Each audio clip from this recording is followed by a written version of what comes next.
What's going on, everybody? You are watching Vikings Now by Chat Sports. My name is Patrick Siepman. I want to get you guys a mailbag, which is me and you chopping it up about the Minnesota Vikings heading into this Week 8 matchup as we are traveling across the country to take on the Los Angeles Chargers on Thursday night. But Vaporous coming in saying, do you think JJ going to make us go to the playoffs?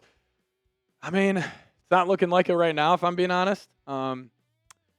Clearly injuries are the biggest reason why J.J. McCarthy, I don't even want to say he hasn't worked out just yet, but we really don't know, who J.J. is. Like, I would like to tell you, yeah, absolutely, J.J. is going to be the guy that brings us to the playoffs. Like, I still believe in J.J. as a prospect. He just needs to get back out there. He needs to get healthy, and clearly KOC, they don't trust that ankle yet. They don't trust his lower body mechanics, which maybe I think the Vikings are overblowing this a little bit because, even if JJ, even if he is 85% healthy right now, I would still start him. Like, he's going to have to play eventually. Like, I understand you don't want to, play him maybe when he's not 100% and then he re-injures it, and then it's like, okay, then maybe the season is lost. So, truly they want him to be 110% healthy. They want him to be fully confident, which I will say, short week against the Chargers, gives you that mini bye week against the Lions. So I'm praying Friday morning, no matter what happens in Los Angeles, KOC tells the team, JJ's a starter. We're rolling out there. Hopefully, though. We would have major concerns if JJ's not playing week 9 against the Lions. Then, that whole soft benching narrative, then it becomes real, which would be incredibly, incredibly concerning. But, Vaporous, I appreciate you. Steven saying, do you think the defense will play better Thursday against the pass? I think they will, just because, you're not going against A.J. Brown and Devontae Smith. Glad McConkey's good. Quentin Johnson's had a bounce back year this season, but you're not going against AJ and Devontae here. So I'm sure they're going to look at the film. They're going to see how they can limit the big plays, which it's kind of crazy. Under Flores, even back in 2023 when the defense wasn't lights out like it was in 2024, they didn't really give up too many big plays in the pass game, but they gave up a whole lot against the Eagles. Now, I also do think one concern I have against the Chargers, we saw Jalen Hurts reset in the pocket over and over again. You weren't able to bring him down. Well, Herbert's just as hard to tackle as Jalen Hurts. That's what I'm concerned about. Those off-script plays. I feel like the Vikings defense, where it's kind of like that scramble backyard football drill this year, they've been pretty poor. So do I think they'll play better? I'm guessing, but I don't really have anything to really go off of where I'm definite. Yeah, no doubt the Vikings will be better against the pass. Georgie coming in saying, so far, do you think Donovan Jackson was a good pick? If not, who would you rather they picked? Kind of too early to tell for Donovan Jackson, but right now I do think it was a good pick. He's looked pretty good. Now, maybe they could have used maybe another safety. Maybe they could have drafted a Malachi Starks or, Nick Eamon-Warrior looks fantastic for Seattle. Now, obviously, Mike McDonald, a great defensive mind, just like Flores. So, those types of guys know how to use those very versatile athletic safeties. So, maybe I would have liked Nick Eamon-Warrior, but I'm going to ride out with Donovan Jackson. You need to go get another interior offensive lineman so you burn a first-round pick on him. And he's got a good mindset. I think he's going to keep on getting better year in, year out. But I think with offensive linemen, it's really after year 3 we'll have a good evaluation, especially for interior guys. We've seen tackles come in right away, be dominant, but it's very, very rare. It has to take an all-time great for an interior offensive lineman. It's hey, right away, they're one of the best in the league. So right now, I do like the pick of Donovan Jackson. Reed Southern saying, did you see the TJ Hawkinson press conference about his touchdown that got overturned? That was not a touchdown. What do you have to say about that? If it was a touchdown or not? I did see the press conference. Clearly, TJ wasn't happy. But what I have to say about it is it didn't matter. The Vikings still let the Eagles run the clock out. Even if the final score would have been 28-25 or 28-26, if they would have counted that touchdown, the Eagles were still able to run it out. Now, listen, if the Vikings, let's just say they got the stop and they moved the ball down the field and they still fizzled out in the red zone again, and if you would have had that touchdown count, then yeah, I would have been a little more upset about it. But in the grand scheme of things, it didn't really make too much of an impact on the outcome of the game. Listen, I also think it's bullshit that they didn't count it a touchdown. I think that was the wrong call. The main call that I had a problem with was at the end of the first half. Blake Brandel, he swipes down the hands of Jalen Carter. They call a hold one of the worst calls I've ever seen. It was not a hold whatsoever, and it resulted in a touchdown getting called back. So it was bad. It was bad. Officials were not good, but that was also such a small piece of the pie on why the Vikings ended up losing to the Eagles. Astro, will J.J. McCarthy be 100% versus the Detroit Lions? And would you do a more run-heavy offense on Thursday if it's successful? Yeah, I sure as hell hope J.J.'s 100% versus the Lions. If he's not, we got problems. That means a high ankle sprain is keeping J.J. out for almost 2 months. That's not good.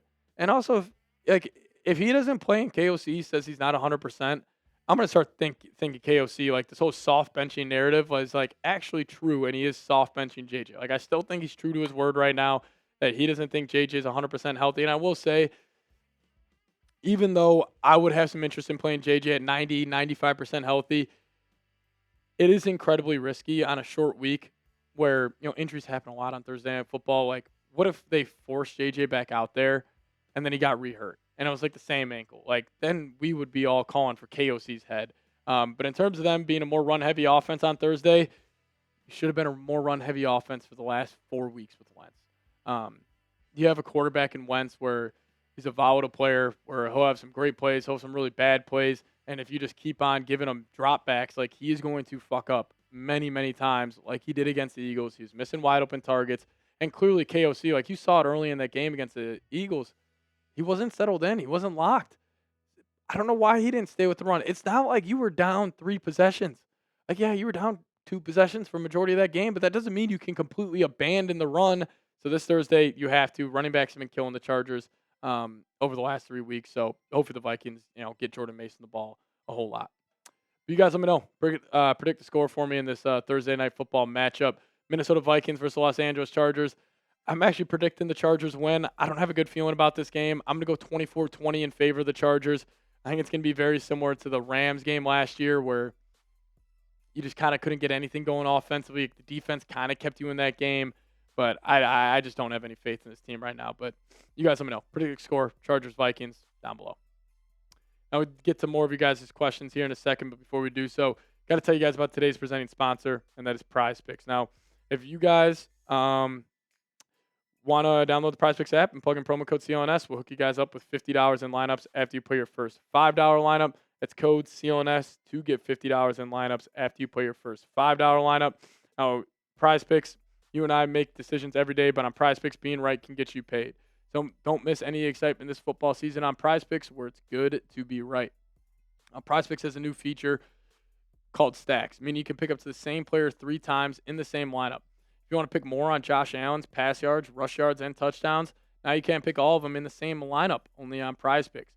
You guys can also follow other PrizePicks players directly on the app and copy their lineups in one click. Whether it's a friend, celebrity partner, or just someone whose picks you like, hit the follow button and check out every lineup they create in the new Feed tab on PrizePicks. Now, if you guys want, download PrizePicks app today. Use promo code CLNS. We'll hook you guys up with $50 in lineups after you play your first $5 lineup. It's promo code CLNS to get $50 in lineups after you play your first $5 lineup. Massive shout out to PrizePicks for sponsoring today's show. PrizePicks, it's good to be right.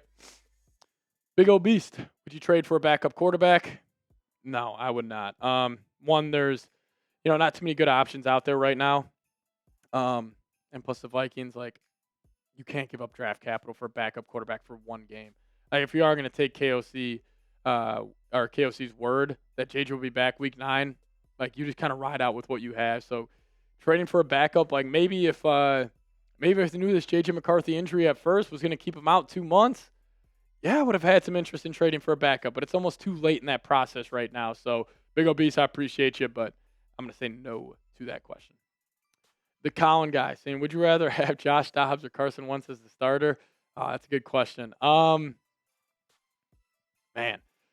probably Wentz still. I mean, Dobbs can't throw the football, especially with KOC's offense. I still think I would go Wentz. But pretty much point being here, not a lot of good backup options, man. Not a lot of good backup options out there. And, Josh Dobbs, he was great for that, 2.5 game stretch for the Vikings. But then we saw him really come back to reality, especially that Raiders game. I mean, you guys remember that back in 2023, 3-0. It was a hideous game. Dobbs was absolutely terrible. Ended up getting benched for Jaron Hall and Nick Mullins for the rest of the year. So between those two, not good. I would probably go Wentz. Vapor is saying, what are your thoughts on them benching Ivan? Did not expect it. I talked about it in a video where I was talking about some bye week changes the Vikings can make, and benching Ivan Pace was one of them. I said they should. I'm just shocked they actually did. Now, Ivan Pace has been really bad this season. He's terrible in coverage. He hasn't been as dominant as he's been in the run game and as a blitzing linebacker. So, again, we knew he was a one-trick pony, but it's almost like his negatives of him being in coverage has made him unplayable. So I'm not really too shocked by it, but I guess that whole UDFA storyline around Kwesi, like if Ivan Pace is like an unplayable player, it's like, yeah, no, the drafts even look worse than we originally thought, because we always said like, oh, at least you got Ivan Pace, at least you got a guy like Gabe Murphy, but now it's like these UDFAs are like, I mean, none of these guys are playing real football, but plenty. Shout out to you, Spaceman 900 saying, did Will Fries play good against the Eagles? Not really. Especially going back and watching it. I mean, he got handled a couple of times. He's just not dominant. Like he won't get beat as bad as like a guy like Ed Ingram, or if you guys remember Dakota Dozier, but he's just not dominant. Like he's not living up to that 5-year, $88 million contract. Which hopefully he'll turn it around. Maybe with like all the moving parts at center and right tackle has limited his play. So like once they get that continuity and chemistry going, maybe the Vikes can turn around the offensive line. But all those free agency pickups, just as it stands right now, just haven't been looking good. Bobby Blogs, when does Aaron Jones come back? I think there's a chance Thursday against the Chargers. Like, I think that's fully on the table. KOC kind of hinted at it. If not, Aaron Jones will be back week 9 against the Lions, which, get Aaron Jones back. Hopefully you have Van Ginkel back against the Lions. The only injury you really have is Ryan Kelly. So there really should be no more excuses. But, Bobby, appreciate you. Noah Carl saying, don't see why the Vikings should make a trade at the deadline. I think it would just be a 7-10 to 9-8 season. Just regroup and go into the next season with a healthy JJ and try to make the playoffs. Those are kind of my thoughts. Like, I don't think there's any move you can make, though, that could even increase your win total by 2 wins. Like, unless you're going out there and you're like saying like, hey, screw it. Like, hey, the Browns, we'll give you 2 first-round picks for Denzel Ward, or like, hey, the Saints, we'll give you a 3rd for Demario Davis. Like, there's really not a move out there that they can make. But, yeah, I mean, if the Vikings were 5-1, 4-2, 6-0, like, we're having a different conversation about the trade deadline. But they're just in that purgatory zone where it's like, you're not going to be sellers. You're not going to be buyers. It's probably going to be a boring trade deadline for us Vikings fan, which I will say, free agency was a lot of fun. The draft was a snooze. This trade deadline is going to be a snooze. This offseason, the free agency period is going to be a snooze. It might be pretty boring being a Vikings fan in terms of like them making big time moves over the next couple of years, because they spent all their big money this past free agency, and really none of these guys are living up to those contracts. But Noah, shout out to you, man. And if you guys made it to the end, you guys are the best fans in the world. We appreciate you guys. Just hit me with a SKOL down below in the comment section. And appreciate all of you guys for watching. Make sure you guys do hit that subscribe button on your way out. We'll be live for the game on Thursday, about an hour before kickoff. So tune in then. We'll see you guys next time. As always, SKOL Vikes.